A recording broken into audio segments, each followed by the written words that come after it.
اگر انسان کو رزق کی پریشانی ہو تو اس کے لیے ایک تو وہ کثرت سے استغفار کرے،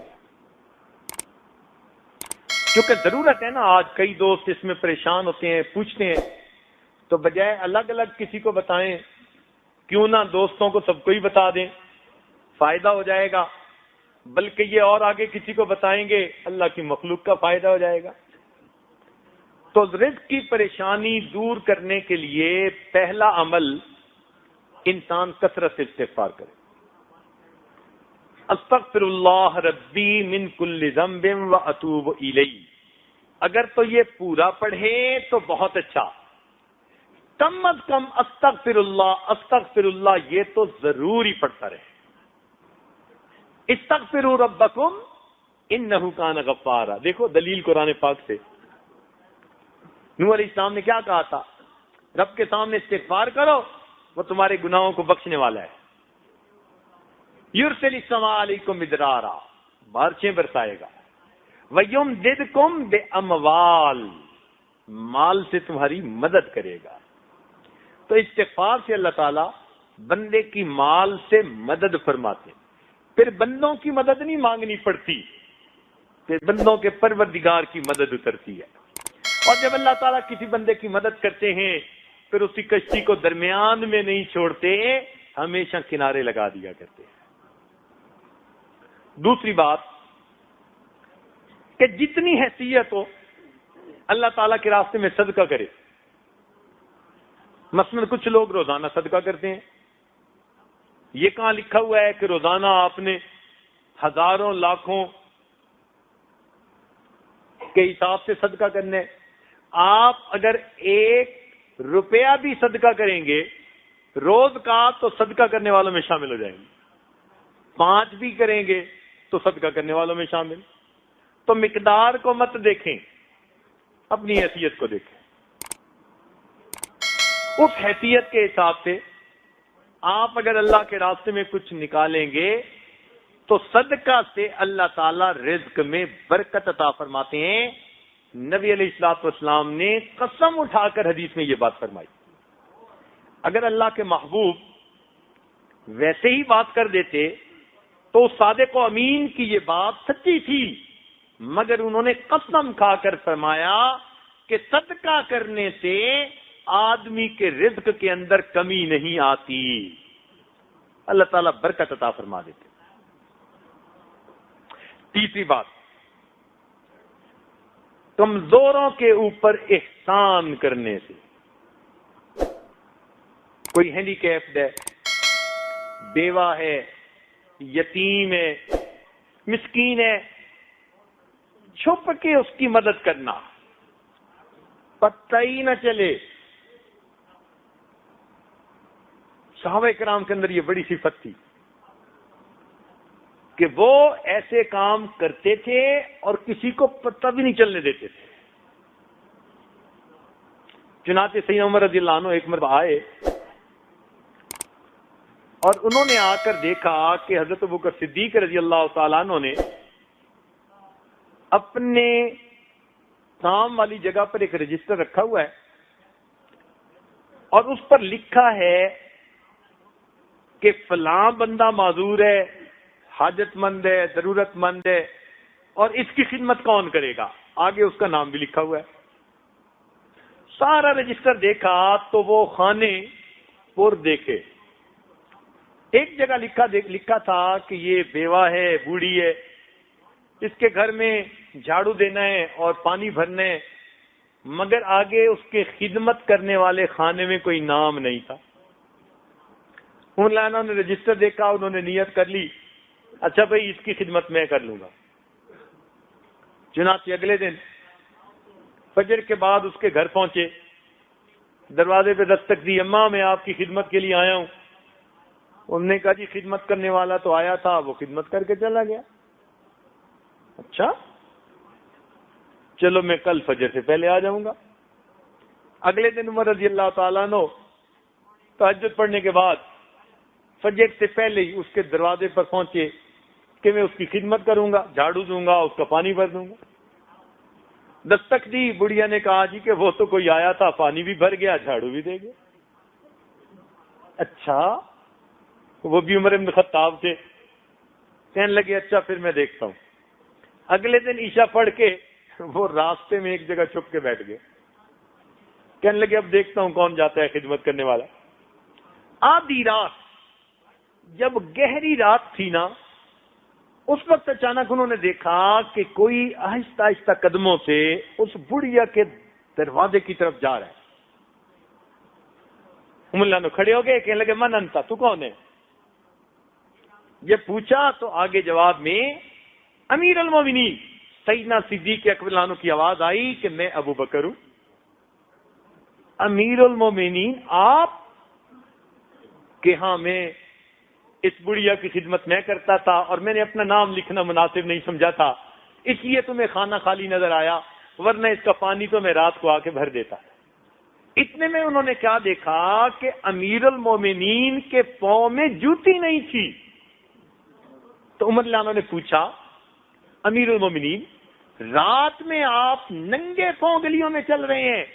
امیر المومنین نے کہا ہاں، میں جوتا اس لیے نہیں پہنتا میرے جوتوں کی آواز سے کسی کی نیند میں خلل نہ آ جائے. میرے جوتوں کی آواز سے کسی کی نیند میں خلل نہ آئے. میں رات کو ننگے پاؤں چل کے اس بڑھیا کا پانی بھر دیتا ہوں، اس کے گھر میں جھاڑو دے دیتا ہوں. ایسا اللہ کی رضا کے لیے کام کرتے تھے. تو ہم بھی اگر کسی پر احسان کریں تو یوں چھپ کے کریں. آج تو ہماری حالت یہ ہے نا کہ ہم دائیں ہاتھ سے گناہ کرتے ہیں، بائیں کو پتہ نہیں چلنے دیتے، ایسے چھپ کے گناہ کرتے ہیں. صحابہ کرام دائیں ہاتھ سے صدقہ کرتے تھے اور بائیں ہاتھ کو پتہ نہیں چلتا تھا. امام زین العابدین رحمۃ اللہ علیہ جب ان کی وفات ہوئی تو نہلانے والے نے، غسال نے دیکھا کہ ان کے کندھے کے اوپر نا ایک کالا سا نشان ہے. اللہ نے ان کو بڑا خوبصورت جسم دیا تھا، بڑے نازک بدن تھے، اور اللہ رب العزت نے سیمی تن بنایا تھا ان کو. اتنا خوبصورت جسم اور ایسا کالا سا نشان. تو غسل دینے والا بڑا حیران ہوا، بات سمجھ نہ آئی. تو اس نے پوچھا گھر کے لوگوں سے بھئی یہ نشان سا کیسا تھا؟ ہمیں بھی نہیں پتا. بات ان کی اہلیہ تک پہنچی، جی نشان کیسا تھا؟ ان کا جی ہمیں بھی پتہ نہیں ہے. عجیب سی بات. کئی دن گزر گئے. کئی دنوں کے بعد جو بیوائیں تھیں، جو نادار تھے، جو ہینڈی کیپ تھے، ان کے گھروں سے آواز آئی وہ کہاں گیا جو ہمیں پانی پلایا کرتا تھا. تب پتہ چلا کہ رات کے اندھیرے میں پانی کی مشک اپنے کندھے پر لے کر ضرورت مند لوگوں کے گھروں میں پانی بھرا کرتے تھے، اور زندگی میں پتہ ہی نہیں تھا کسی کو کہ آگے بھر جاتا ہے. ان کے مرنے کے بعد پتہ چلا. یہ جو خدمت ہے نا، یہ اللہ تعالیٰ کو بڑی محبوب. چنانچہ ہمارے نقشبند سلسلہ کے بزرگ حضرت خواجہ بہاؤالدین نقشبند بخاری رحمت اللہ علیہ، ان کے بارے میں لکھا ہے کہ ایک مرتبہ جا رہے تھے تو انہوں نے قبرستان میں نا ایک زخمی کتے کو دیکھا. زخمی کتے کو دیکھا تو ان کے دل میں بڑا اثر ہوا کہ یہ کتا ہے اور زخمی ہے. تو ان کے پاس جو کچھ پیسہ تھا انہوں نے اس کی مرہم پٹی پہ لگا دیا.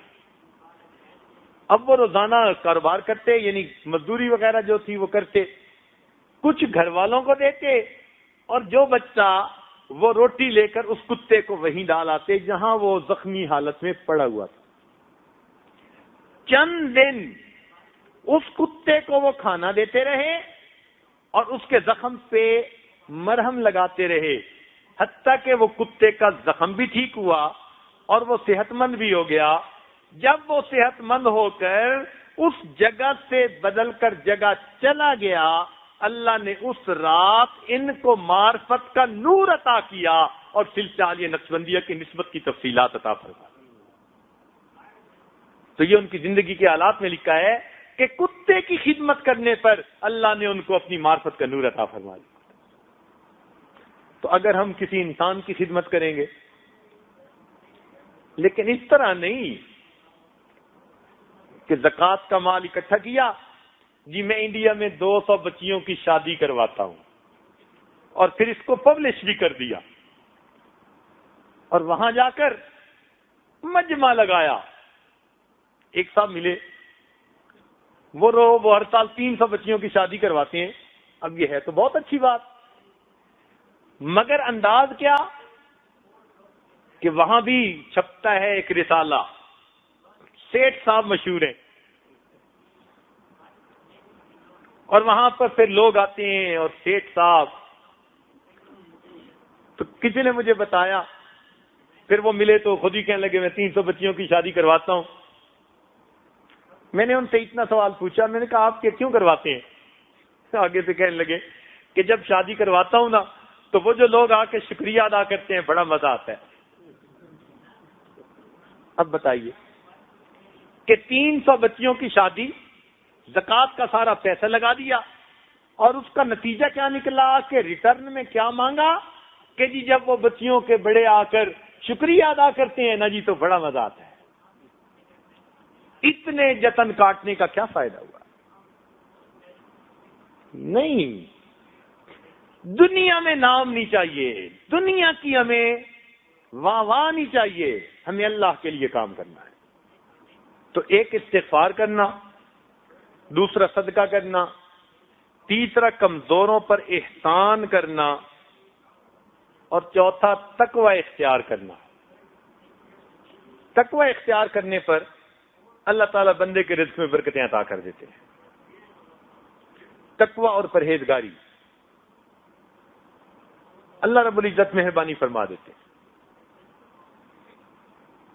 اور پانچویں چیز، ہجرت کرنا۔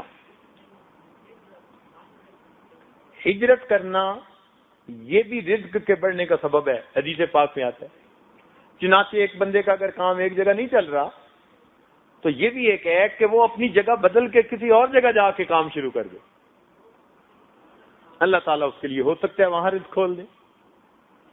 اور ایک آخری بات حدیث پاک میں جو کہی گئی کہ بار بار حج اور عمرہ کرنا یہ بھی بندے کا رزق بڑھنے کا ایک سبب بن جاتا ہے۔ جو آدمی آتا تھا نا جی کہ اللہ کے نبی میرے رزق کی تنگی ہے، نبی علیہ السلام فرماتے اچھا حج کر کے آؤ، حج کر کے آؤ۔ ایک اور بات بھی بتاتے تھے لیکن وہ آپ کو نہیں بتانی، اس کے لیے جوان بھی تیار ہوں گے، بوڑھے بھی تیار ہوں گے۔